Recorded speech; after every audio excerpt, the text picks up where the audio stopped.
அன்பானவர்களே, அன்பு வணக்கங்கள்.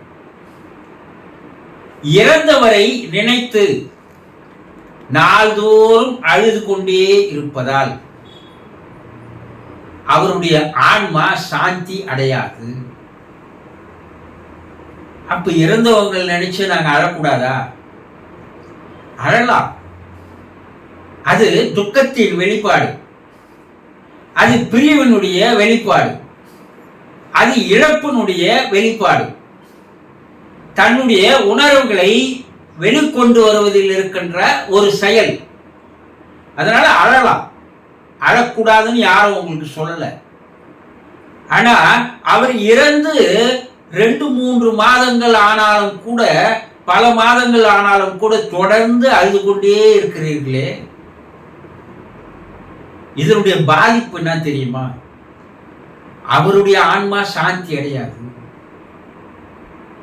சாந்தி என்னன்னா அமைதி அடையாது. அவருடைய ஆன்மா அமைதி பெறாது, அது சமாதானமாகாது. ஏன்? உங்களுடைய அழுகையை பார்த்து கொண்டிருக்கின்ற அந்த ஆன்மா அது அழாத இருக்குமா? நீங்கள் அழுவதை போல உங்களுடைய மனவேதனையை, உங்களுடைய மன கலக்கத்தை, உங்களுடைய மன கவலையை, உங்களுடைய துக்கத்தை அதுவும் பகிர்ந்து கொள்கிறது. அது உங்களை விட்டு போல.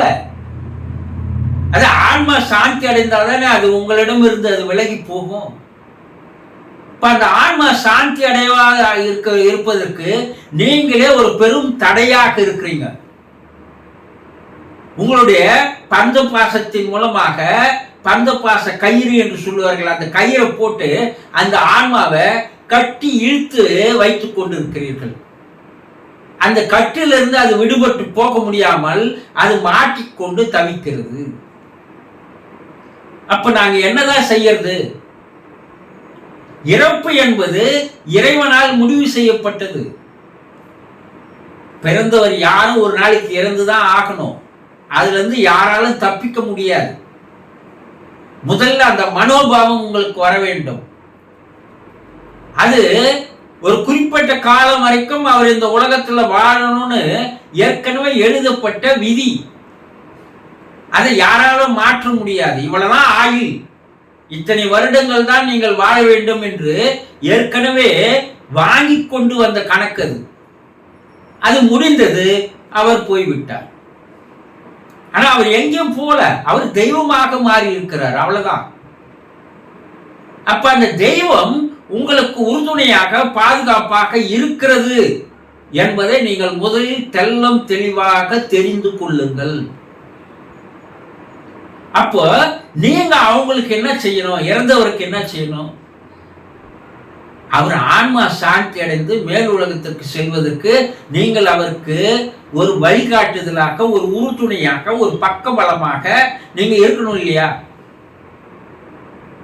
அப்ப நீங்க எப்போது அழுவதை நிறுத்துகிறீர்களோ, எப்போது உங்களுடைய கவலையை நீங்கள் மறக்கிறீர்களோ, எப்போது அந்த வேதனையிலிருந்து நீங்கள் வெளியே வந்து அவர் சந்தோஷமாக மேல் உலகம் செல்லட்டும், அந்த ஆன்மா சாந்தி அடையட்டும், அது ஒரு மறுபிறப்புக்கு போகட்டும், அந்த மறுபிறப்பில் இதைவிட ஒரு நல்ல ஒரு குடும்பத்தில் அவர்கள் பிறக்கட்டும், முடிந்தால் அந்த குடும்பத்தில் நாமளும் போய் பிறக்கலாம், அவரோடு இருக்கலாம் என்ற ஒரு எண்ணம் உங்களுக்கு வர வேண்டும்.